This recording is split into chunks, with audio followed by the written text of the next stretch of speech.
My dear readers and viewers, मेरे प्यारे दर्शक मित्रों, मैं वापस आ गया हूँ बड़े प्रेम से, क्योंकि आपका जितना प्रेम मुझे मिला है मैं उससे गदगदित हो गया हूँ। और पहले तो मैं आप सबको आशीर्वाद दूंगा। हमारे पारसी लोगों के मुक्ताद चालू है। मुक्ताद का अर्थ है श्राद्ध। श्राद्ध का अर्थ ये नहीं होता है दुख। हमारे में श्राद्ध का अर्थ होता है कि हमारी जो पायस आत्माएं चली गई है वो इस श्राद्ध के दौरान आती है, धरती को भी आशीर्वाद देती है और हमें भी आशीर्वाद देती है। तो इस दौरान मेरे पिताजी भी यहाँ पर उपस्थित होंगे और वो आपको आशीर्वाद दे रहे हैं। तो आज मैं वर्ल्ड हॉरोस्कोप की बात करूँगा, दुनिया के अलग अलग देशों की बात करूँगा, क्योंकि भारत अछूता तो है नहीं। फर्स्ट हम अमेरिका से बात करेंगे। आज Donald Trump is the president of America, पर मुझे उनकी पर्सनल कुंडली इतनी ठीक नहीं लगती है। फिर भी ये संभावना है कदाचित डोनाल्ड ट्रंप वापस इलेक्ट हो करके आए। मगर अमेरिका का जो दबदबा था, अमेरिका की जो इज्जत थी, अमेरिका की जो खुशियां थी, अमेरिका के पॉपुलेशन के पास जो पैसा था, रोजगारी थी, वो धीमे धीमे मुझे खत्म होती दिख रही है। America is on a decline. यानी अगर आप लोग अमेरिका में कुछ बेचना चाहते हैं, जाना चाहते हैं, तो उसको ध्यान दे करके करें। अगर इंडिया के लोगों को कहीं पर इन्वेस्ट करना है, कहीं जाना है, तो according to me South Africa आने वाले 60 साल में जबरदस्त करेगा। South Africa is the dark horse according to me. दूसरा, Singapore is the dark horse according to me and Japan is the dark horse according to me. Yes, of course UK अच्छा करेगा, उसके अंदर कोई दो मत नहीं है। अब मैं आपको थोड़ा साइंटिफिकली समझाना चाहूंगा। यूरेनस टोरस के अंदर है और जुपिटर एंड सैटर्न कैप्रिकॉन में है। यूरेनस का मतलब है टेक्नोलॉजी, नई नई चीजें, मोबाइल का नया स्वरूप, एरोप्लेन का नया स्वरूप। आप जो पेन लिखते हैं उसमें भी नवीनता आएगी। टीवी में प्लाज्मा टीवी आ गया है, उसमें भी न्यू इनोवेशंस होंगे। यस, यूरेनस एक्वेरियस एज में होने के कारण, यूरेनस के कारण जबरदस्त क्रांति आएगी। टीवी हो, मॉडर्न अप्लायंसेस हो, तो ये देश जो है, विदेश में कई ऐसी चीजें बनेगी जो भारत भी आएगी। भारत में भी ऐसी कई चीजें बनेगी, नई नई चीजें, जिससे मैनकाइंड की जिंदगी और आसान होगी। आप गाड़ी में बैठ के डिक्टेट कर पाएंगे, मेरे घर का एसी कैसा चालू करेंगे, मेरा टीवी पर कौन सी चैनल दिखेगी। तो मैं ये मानता हूं कि जुपिटर, यूरेनस और सैटर्न के कॉम्बिनेशन में एक मिडल ईस्ट में भी क्रांति आएगी। मिडल ईस्ट में जितने कंट्रीज हैं, मिडल ईस्ट की जितनी कंट्रीज हैं, सब एक साथ आपको दिखेगी। मिडल ईस्ट में शांति आएगी, इजराइल में शांति आएगी, मिडल ईस्ट में पैसा आएगा। तो अगर आपको पैसा लगाना हो, नौकरी में जाना हो, कहीं पर इन्वेस्ट करना हो, तो Middle East and South Africa and Singapore are your key to success. अब एक और सुंदर बात कर ले, आतंकवाद। तो आतंकवाद का भी धीमे धीमे खात्मा होगा। Very important.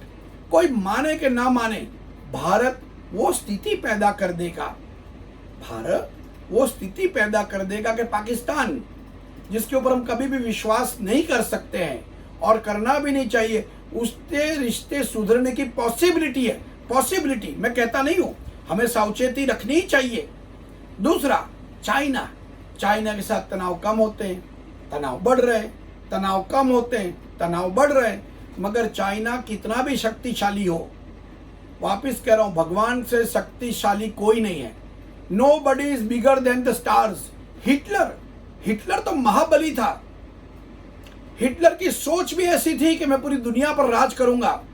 First world war की, सेकंड की, बट हिटलर गॉट डिफीटेड। तो स्टार्स की पोजीशन ये बता रही है कि हमें चाइना, पाकिस्तान या अमेरिका, किसी से भी डरने की कोई आवश्यकता है नहीं। इसके अंदर भी नरेंद्र मोदी साहब की पर्सनल हॉरोस्कोप, अमित शाह साहब की पर्सनल हॉरोस्कोप, वो लोग ऐसे राजनाथ सिंह को गाइड करेंगे, इंडिया को गाइड करेंगे कि हमें कहीं पर भी पीछे देखने का मौका मिलेगा नहीं। ये वर्ल्ड के हॉरोस्कोप में India will be placed in a very prominent position. अब हम लोग रशिया के तरफ आते हैं। रशिया में भी अद्भुत दम है, उनके कैप्टन, उनके लीडर में भी अद्भुत साहस और दम है। रशिया सही में अच्छा करेगा, रशिया आगे बढ़ेगा। तो अमेरिका के सिवा मुझे, और चाइना के सिवा, यस, चाइना अपने पापों का हिसाब देगा।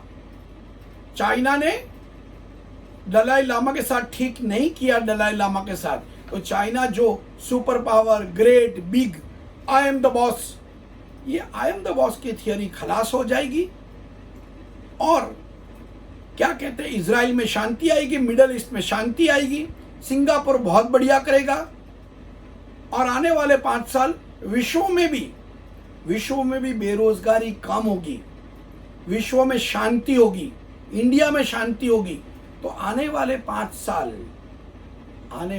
साल मुझे सुंदर, रिवॉर्डिंग और बढ़िया लग रहे हैं। So let us enjoy this good period and let us welcome, वापस कह रहा हूं, let us welcome a new era या era for India and the world. और मैं वापस अगेन रिपीट कर रहा हूं कि मोदी साहिब की साइन विर्गो है। Virgo mean cleanliness, perfection, a will to help people, nurses, doctors की साइन है। तो नरेंद्र मोदी साहब को आप इंडिया का एक डॉक्टर समझिए, गिनिए, जो देश को आगे ले जाएगा। डोनाल्ड ट्रंप साहब के लिए मुझे इतनी सारी आशाएं लगती नहीं है। हाँ, जर्मनी, जिसको मैं भूल रहा था, Germany will also rise with glory. Germany में जबरदस्त दम है, जर्मनी आगे बढ़ेगा और हमें बहुत ही जल्द कोरोना वैक्सीन मिलेगी और हम लोग एक शांतिपूर्ण, peaceful, with enrichment of resources, finances, हम लोग सब आगे बढ़ेंगे। तो श्री गणेशाय नमः। Again my dear viewers, I wish you all by the grace of Ganesha, Shrinath ji भगवान, my father and all the divine energies. Tourism बढ़ेगा, पूरे वर्ल्ड में टूरिज्म बढ़ेगा, यस। फूड प्रोडक्ट्स बढ़ेंगे, टेक्सटाइल पूरे वर्ल्ड में बढ़ेगी, न्यू जॉब्स क्रिएट होंगे, डिफरेंट मार्केट्स ऐसे बनेंगे जो कभी सोचा भी नहीं था, डिफरेंट चीज सेलिंग होगी। ये भी हो सकता है एक कदम रियल स्पेस में एक घर बुक कराएं, स्पेस ट्रैवल, ओशन के अंदर क्या है, वर्ल्ड में अलग अलग देश ढूंढेंगे ओशन के अंदर क्या है। Ocean and space will be the key to success, ocean and space will be the key to success. तो enjoy this beautiful phase and praise the lord. मेरे और मेरे पिताजी के आशीर्वाद हैं। खूब खुश रहिए और सदैव हंसते रहिए। God bless you.